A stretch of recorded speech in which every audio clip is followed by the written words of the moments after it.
likambo ya kokufa na scène oyo ezalaka matata mingi bino bokanisi kaka Papa Wemba ye moko nde akufa sur scène.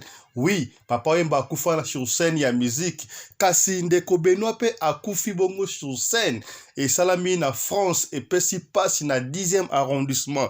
Ndeko Benoît ye azalaka na mwasi na ye, soki avai na mwasi na ye aumelaka te, asalaka kaka 2 secondes abimi 2 secondes abimi mwasi abandai ko se déclarer akei bongo kotuna bandeko congolais ya Brazzaville mosusu batindi ye na Château Rouge na 18e arrondissement akei kosomba Ankoroe soki pe la peine ayebi tango aye asali 1 heure du temps likolo ya mwasi na ye akufi epesi pasi ya kosakana te aplikaki yango ndenge nini somo Une performance XXL qui n'a pas supporté son cœur qui a lâché comme le claquage d'un athlète lors du sprint final. Les services de secours arrivés sur place n'ont pu réanimer Benoît malgré les massages cardiaques au milieu des pleurs des enfants et des suppliques de l'épouse rendant la mort sans effet sur son mari au nom de Jésus. Benoît a été déclaré mort par arrêt cardiaque, une cause plus pudique pour figurer sur l'acte de décès. Benoît laisse 3 enfants et une veuve insatiable qui aura exigé à son époux de se surpasser au point de trépasser.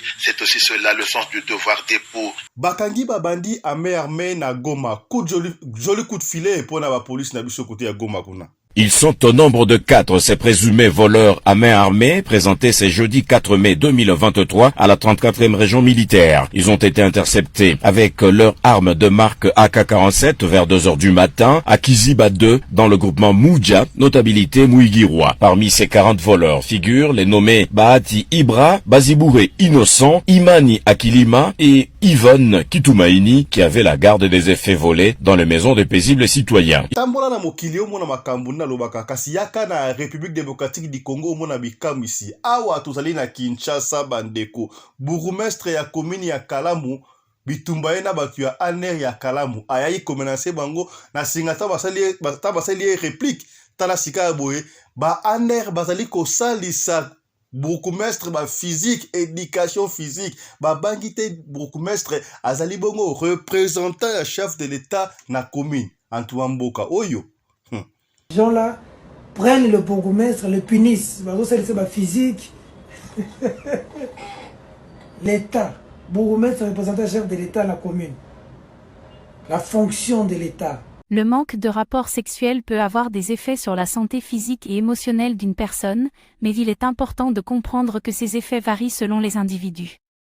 Sur le plan physique, les rapports sexuels peuvent jouer un rôle important dans la santé reproductive. Chez les hommes, la régularité des rapports sexuels peut aider à maintenir la santé de la prostate en favorisant la circulation sanguine et en prévenant l'accumulation de fluide dans les canaux prostatiques. De plus, des études ont suggéré que les rapports sexuels réguliers peuvent aider à prévenir la dysfonction érectile, à augmenter la production de testostérone et à renforcer le système immunitaire. Chez les femmes, les rapports sexuels réguliers peuvent aider à maintenir la santé du système reproducteur en augmentant la circulation sanguine et en réduisant le risque d'infection. En ce qui concerne la santé émotionnelle, le manque de rapports sexuels peut avoir un impact sur l'humeur et le bien-être général d'une personne.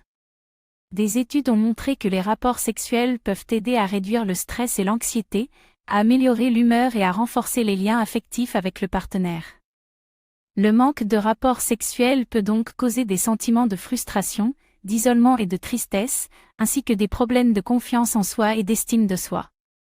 Cependant, il est important de souligner que chaque personne a des besoins et des désirs différents en matière de sexualité, et que le manque de rapports sexuels n'est pas nécessairement un problème pour tout le monde.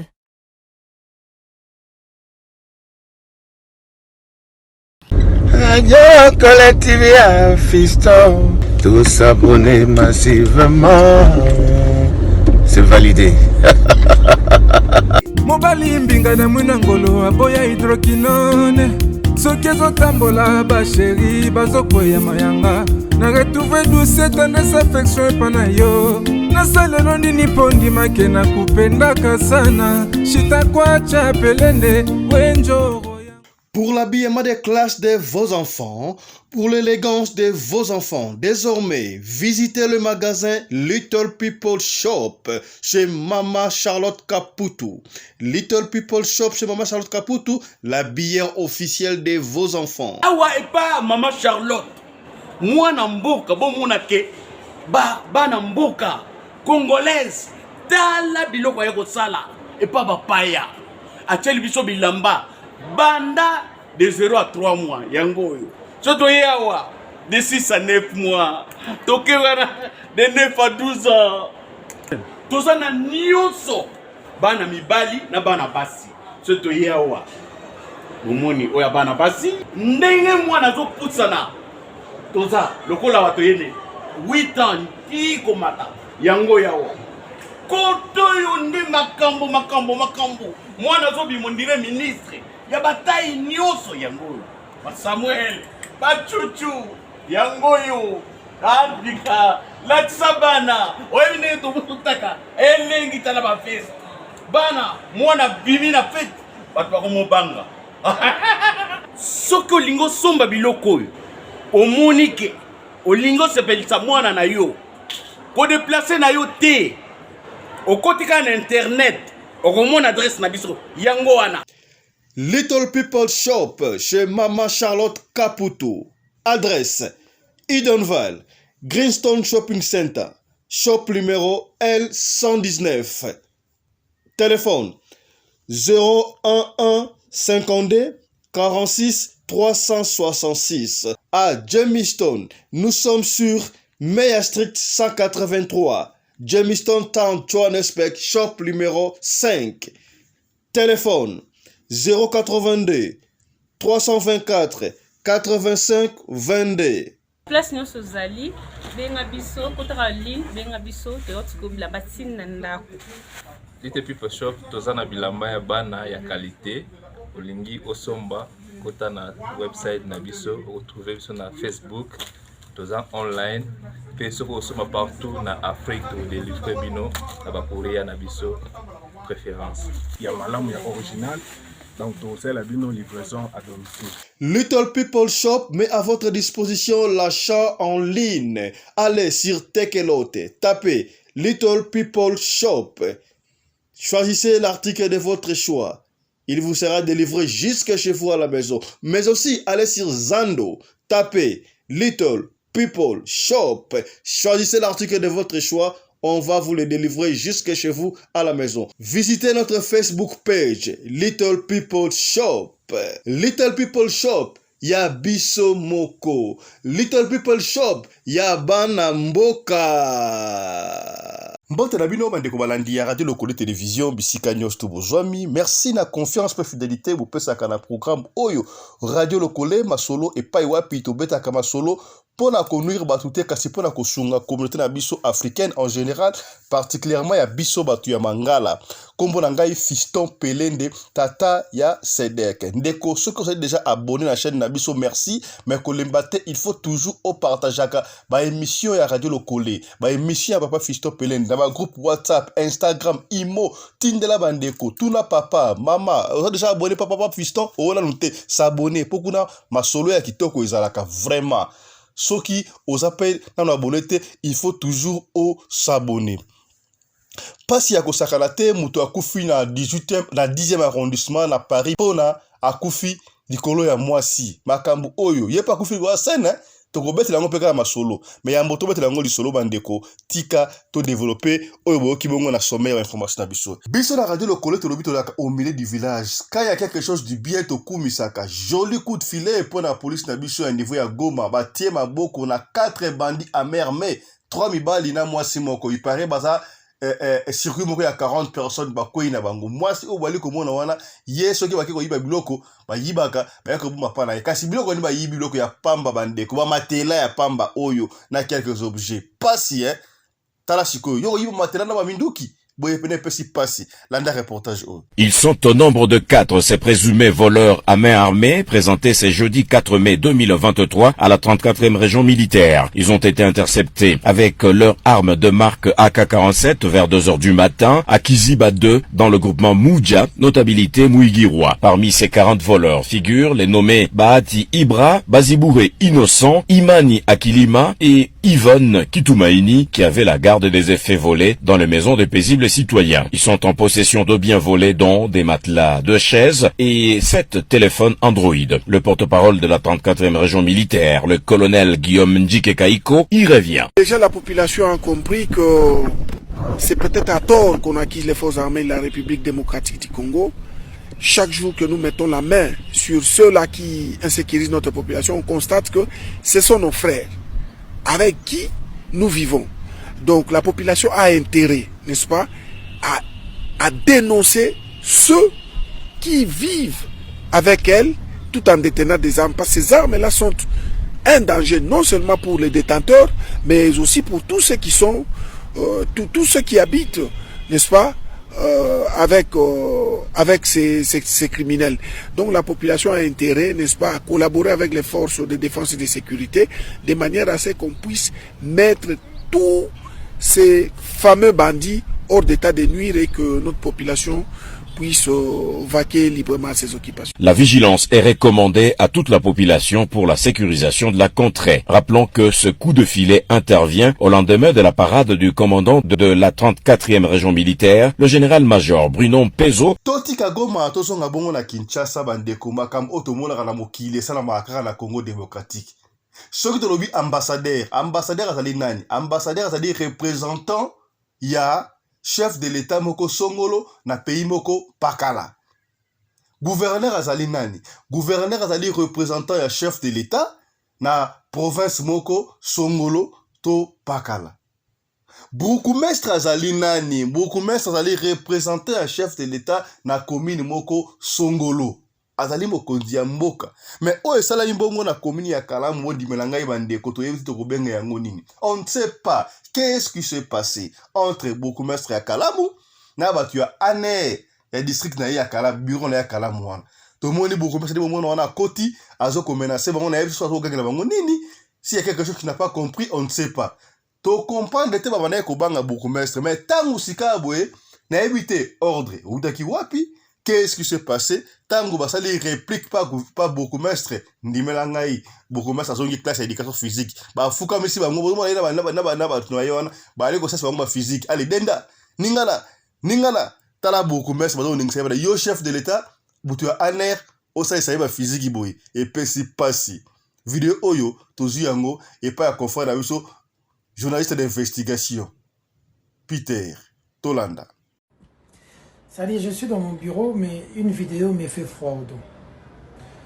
C'est dans la vidéo, il y a 2 séquences. La première séquence, c'est le numéro 1 autorité bourgmestre de Kalamu qui vient forcer la porte des agents de l'ANER de sa juridiction et les brutaliser. Dans la deuxième vidéo, ces gens-là prennent le bourgmestre, le punissent. C'est physique. L'État. Bourgmestre représentant chef de l'État à la commune. La fonction de l'État. L'État. L'État est-il dans la rue ou pas aujourd'hui? Nalo bato na vanda kimia. Nalo bato na vanda kimia. Na rozwaka ya bato baki oluka maïs. Na rosuki sana kaya bato 10 ministres soki 9 basangani baki oluka masango na Afrique du Sud na Zambie. 10 ministres.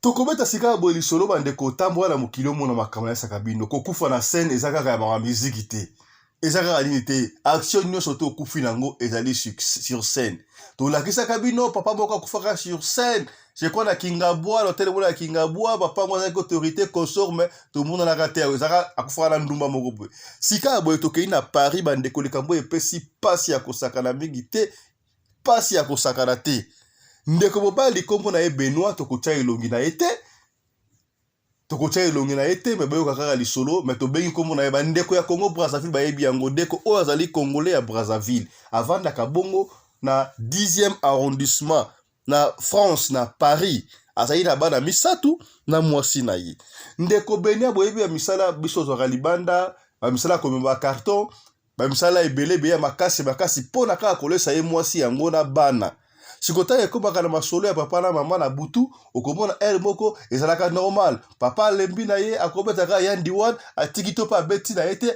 avandi na ye mais mama alingaki nzoto mingi to ndenge nini mama ekomaki objet ya moquerie soki papa nazala besoin papa boyi na ye to papa ki abetika papa malingaka moko te na ye te soki alingaka ya ndiwan te mama alingaka combien on ne sait pas ekomi papa atina mama yela ote na roya te na sala ote mama akomi kanda so papa tindi ye azoko linga te sans pour autant aibake papa ermo so nzoto lembi pona musala oyo salaka akeda kolesa bana ba mama to chaka na se moko papa patali en tout cas moi sina ngai na dingaka mingi soka bandi ko déclarer boye eza malamu te akoya ko kima un jour to akoya ko sala kinumba na sala ndenge nini kaka batu bazalaka aki kotuna conseil yaya conseil ya malamu ezalaka conseil ya mabe ezalaka kasi opesi butu conseil kende na yango tina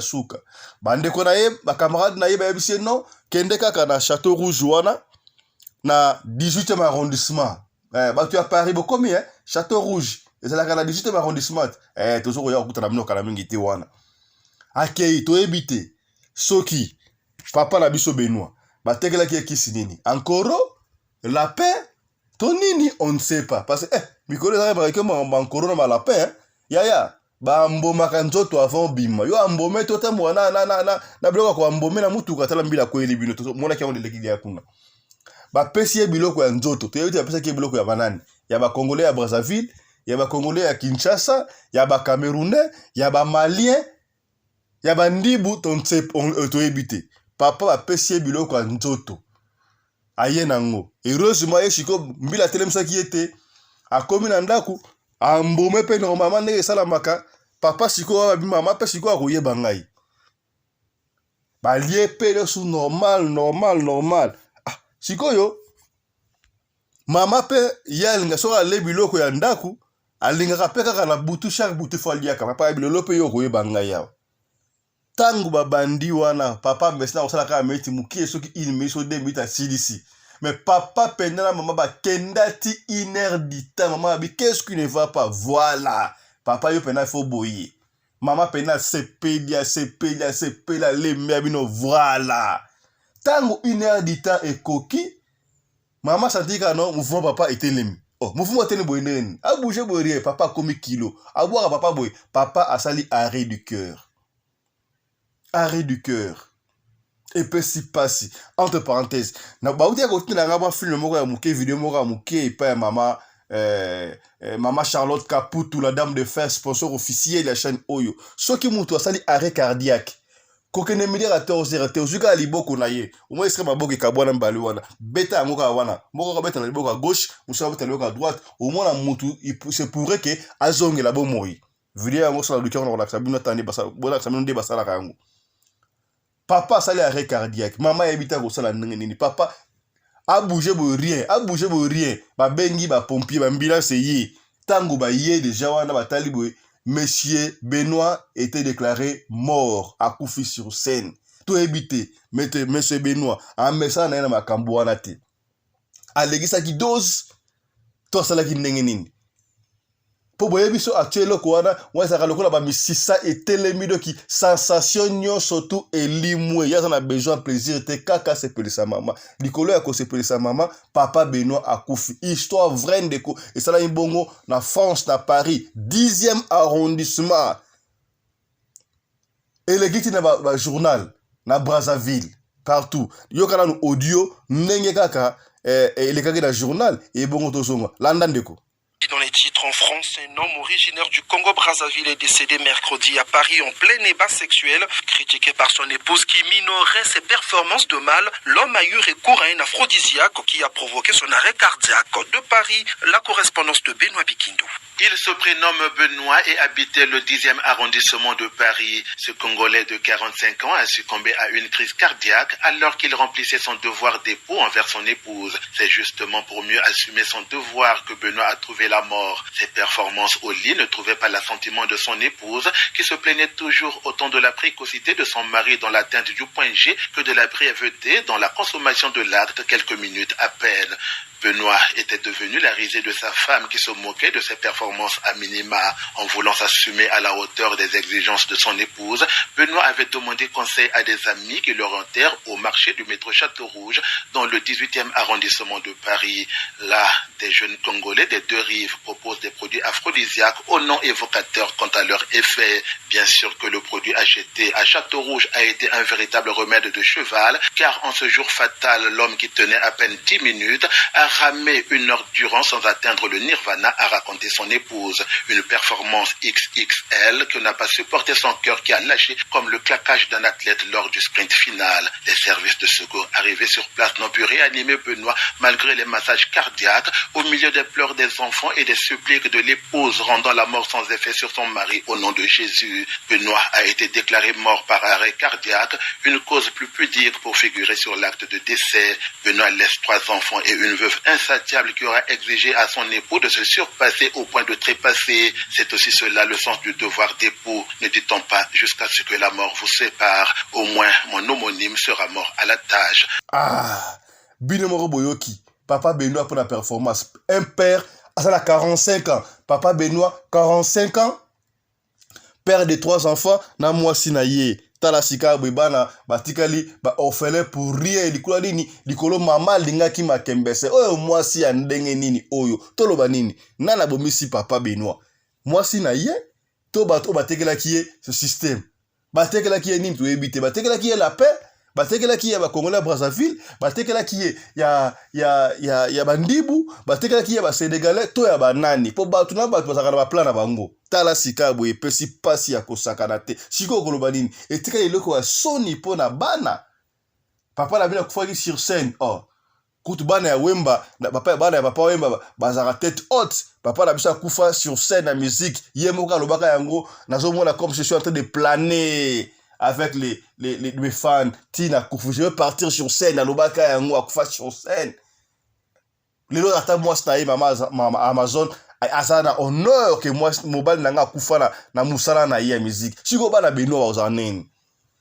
bana papa Benoît bakoloba nini papa na bisa kufa en plein acte sexuel malamuté siko moi ça tire lui veuve siko veuve ngo to ba matanga yo saka nini tala kuto moi nini kolinga moi on ate moi on bomaka mibali boma ta mibali na kindoki te ndenge mususu zo mbongo yo obomi mobali pona scène olinga kanzoto mingi na yebite basi balingi nzoto kolinga Yesu Masia eloba ta Irene Mashandoki mama ebetele mutatika masona défaut mama Irene komi c'est que bien mbote na yo kuna identité ya Bundes na bosani yote dikina TV mbote na yo cœur sensible la danoise boza ebele batu na ngai vraiment tabino moko tala makambo oyo bopesa ba mama conseil. Il y a une différence tango bato bari ba jeune garçon na ba jeune fille bozali na ba âge ya ba 20 21 ti boko batili ba 30 eza ndenge mususu tango yo soko ba derrière moi si à 30 ans déjà ça déjà na onda libala ça peut être na moi na moko ko sala makambo ba rapport sexuel et bandi ko changer rythme tango mi bana bazalaki na ba 20 21 donc de kula ti ba 25 ozo mona o sala ba kumoko de ti ba 10. Boye peut-être c'est l'expérience oyo. Tango za mwana moke mobali tango zo pisser. O tieboye au mona masube matingomba ekelikolo eke musika ezokweya o zali mwana moke sa makabu ya âge. Mais siko yo kokosaka 40. À partir de 38 à 40 mata meka ko pisser au mona masuba esuka na C1. Ça c'est pour te dire que ça la temps. Organe au fur et à mesure yo zo kola yango mpe ezochange ba rythme tolingaka koforce te ata yo moko basi ya kobalaka mwasi ya kobalaka batalaka na bizaleli redi ya Messi bayilo kanto ata ya kotakata ata ya kongenga lokola wolo yo mwasi yebike mwasi oyo alinga makembese ya ifala kotika ya kene na ye tala sika boye bana ya papa Benoît batikali ba orphelin pour rien pona nini mama na bango alinga makembese parce que bana bakolinga yo ba mama oyo bala ba femme mariée ba papa bakendaka musala kolukela bino biloko kolia pona bozala nde bozali wa botaka na mutu na bino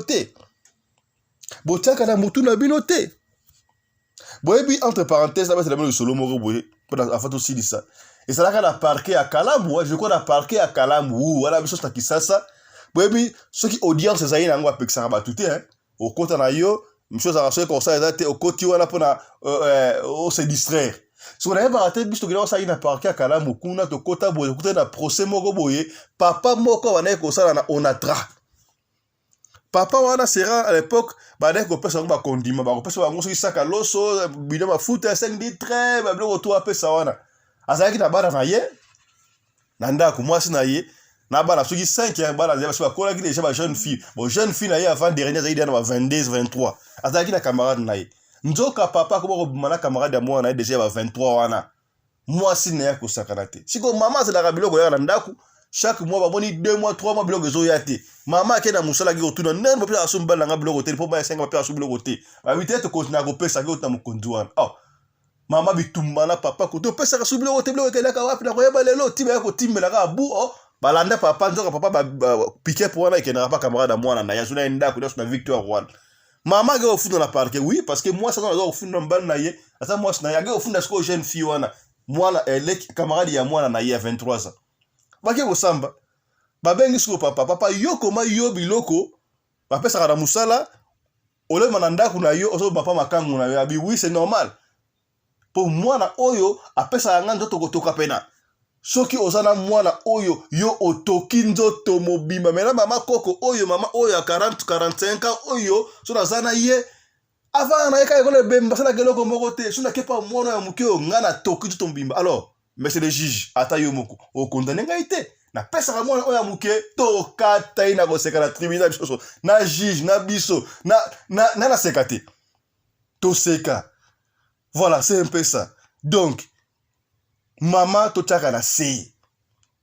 Yebaka, papa kendaka musala. Moko eza nzoto. Totanga ba anatomie. Mo nzoto boyaka. Au moins la période ça pendant une semaine boye nzoto zo linga na ngote. Nzoto zo linga te ezo boya. Alors, maman ko teni papa rigueur te. Soki parle bien kendaka musala te, bo fanda kala makembese et consort. Yo ko liate. Yo mutali boso banzolo ba. Bo balo asala rate. Asala logo moko te tala bala nzala fta mena val te siko bala kei. To zo rappel repos. Toyebi ke ba rapport sexuel ezalaka vraiment important pour un mariage, pour na okolo sa bolingo, pour na okolo sa ba santé consort mais to tchaka peda c'est comme habitude te. Tout excès nuit. Tala sikabwe papa Benoît akufi. Na likoloba o ezali histoire vraie boki a d'information. Papa Benoît to kopesa kombo ya mboka te monsieur Benoît, il avait 45 ans. Abane ko va na 10e arrondissement na Paris, na France. Akena ko somba biloko nzoto wana na Château Rouge na 18e arrondissement ngambu talobi yango te boki a information. Tala sikabwe ndeko akote akufi. Et pesi rancune na ba famille. Rancune na ba famille na Brazzaville wa kosuka ndenge nini? Et ça la makebele na yebi ke basi balingi nzoto surtout moi ça kokse ya ba 40 mata kuna bangolo comme surtout nzoto na nzoto mawa ete ya bino tala papa Benoît akufi qui le prochain ba maman to tchaka na se to bomaka ba papa boyote chinote mabe kokota o to loba kite to lobi. Merci na confiance pe fidélité bo pesa kana radio le collé émission na bino kaka moko oyo epai wapi to yaka kobeta masolo ya makambo oyo ezali koleka na communauté na biso africaine en général particulièrement ya biso bato mangala yaya awa to beta kaka masolo ba congolais te ba africain nyonso to beta masolo ya mindele mais mingi ba africain kaka po ba afrique nyonso tout noir biso tout aka ndenge moko ba langue kaka et séparer biso la preuve en est que tala soki bato lo mozambicain awa to mozambicain bato lo congolais awa différence ezate papa différence aux la dans ba langue o langue intel au portugais au français sinote tout ça biso ndenge moko te eza ndenge wana yo muto otala ngai ndeko ozala lisolo kopesa yaya tobombaka masolo te masolo oyo tobetaka edifiyaka bandeko mosusu esakaka baninga mosusu bazwa leso mpo na bakwea te kobomba te biaka na lisolo na yo tokobeta lisolo kaka ndenge olingi tobeta yango soki mpo olingi totanga kombo tokotanga kombo soki mpo boyo totanga totanga so kombo te soki mpo olingi totia audio na yo moko ndenge obeti lisolo tokotia yango biso fonctionnaka ndenge wana bamama oyo bazali na esprit ya ekobo esprit ya putain esprit ya lapin mama lapin azalaka yo r2 soka yo kaka il faut kaka mobali kobanga te mama benga biso tokopesa yo numéro ya prophète Alidio prophète Alidio prophète ya solo mokitani ya Yesu Kristu oyo pena apesaka baefata ya solo bandeko oyo baosolola na ye baokomprendre kaza pene ya nzambe ya mbongo te na bete na rappel du solo prophète moko boye azala kisasa bande babenge na Europe sambela pona biso te mama tinena $400 la kota retraite na sala ngote mama te kene ko defa okofuta yo prophète o defa mtu $400 otina msaki defa $400 ofuta prophète ya ndenge nini wana c'est un faux jour mususu oyo to bampesa ko na mutu tokotanga komona eme ye monde to lo ba mi yebi déjà prophète wana na mi yebi bongo te tala prophète Alidio ali kosala musala ya nzambe comme il se doit ya pamba tu as reçu gratuit donne pas gratuitement vraiment mais na kosenga na bino kaka pe bande ko balandi ya radio de coller oui c'est vrai ça gratuit nyaso pamba mais action de grâce to sala ya yango nzambe ko pambola yo musala na nzambe to sunga bato fele mais soko sala pe mo action de grâce nzambe kaka akozwa lo kumu. Merci na Mama Charlotte Kaputu, la dame de fer, sponsor officiel de la chaîne Oyo. Mama Oyo atekaka bilamba ya bana magasin en gros en détail. So vous na boutique olingi sombe mama mwana bilamba ya kitoko na tabela griffe ya bien benga Mama Charlotte. Soki po lingi mwana na ya kotanga école d'aviation na Afrique du Sud, tout n'importe quelle école. Enseignement primaire, secondaire, universitaire, benga pe Mama Charlotte Kaputu, la dame de fer. Akosungayo. Merci na coordonnatrice ya chaîne Oyo, Mama Rina Umbi, la femme à la taille d'une tige spaghetti, ni courbure, ni virage. Bo s'abonner bandeko. Bo s'abonner, joie lisolo o partager yango soke sungi yote et ko sungandeko moko songolo et sika moko pakala. Tokutani sous prochainement na numéro sur radio le collé masolo. D'ici là, portez-vous bien bandeko. Santé de fer à tous. Chap chap. Et tchara. Dans le cadre de soutenir la vision du chef de l'État dans les domaines de l'éducation, Mama Charlotte Kaputu, la femme de fer, facilite à vos enfants de devenir étudiants en Afrique du Sud, dans l'école de l'aviation, apprendre à piloter l'avion commercial ou militaire, apprendre à piloter l'avion de chasse, apprendre à piloter l'hélicoptère commercial ou de chasse, mais aussi apprendre à réparer les avions commerciaux ou militaires, des hélicoptères militaires ou de chasse en Afrique du Sud. Bandeko, yo mutolingi mwanona koma pilote commercial to militaire. Avantage yango yo. Obengi na numéro oyo ya Mama Charlotte. Ako guide bino. Ndenge nini mwana na yo ako sa la classe ya pilotage. Alors, avantage nyonso hébergement minerval. Olingi mwana na yo ayeba ko bongisa ba moteur ba avion. Benga Mama Charlotte na Afrique du Sud. Madame Charlotte Kaputu et ses collaborateurs mettent un hangar plein d'avions à la disposition de vos enfants qui viendront apprendre ici en Afrique du Sud. Voler à l'espace sud-africain, devenir un grand pilote commercial ou militaire. Contactez Madame Charlotte Kaputu. Devenir pilote d'un avion commercial ou de chasse n'exige pas un diplôme d'État. Un certificat d'études primaires suffit pour apprendre à piloter l'avion commercial ou militaire.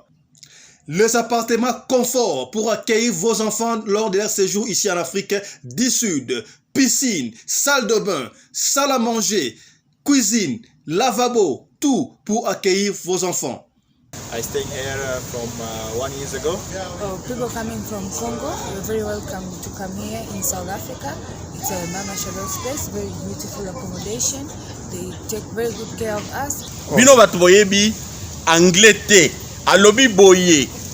Grâce à Mama Charlotte, les loyo, ba Tanzanien, bazoyekola avion baza mibale mwasi na mobali ebongo bino na Congo bozozela nini?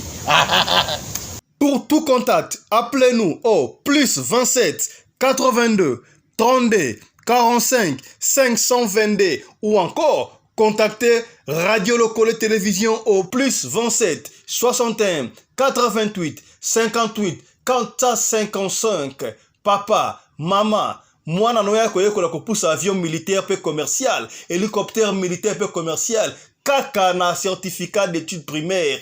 Et bon yozanga, hâtez-vous car les places sont limitées. Mama Charlotte Caputo, la femme de fer, Tokumisa Yondengenini. Merci pour l'opportunité, maman.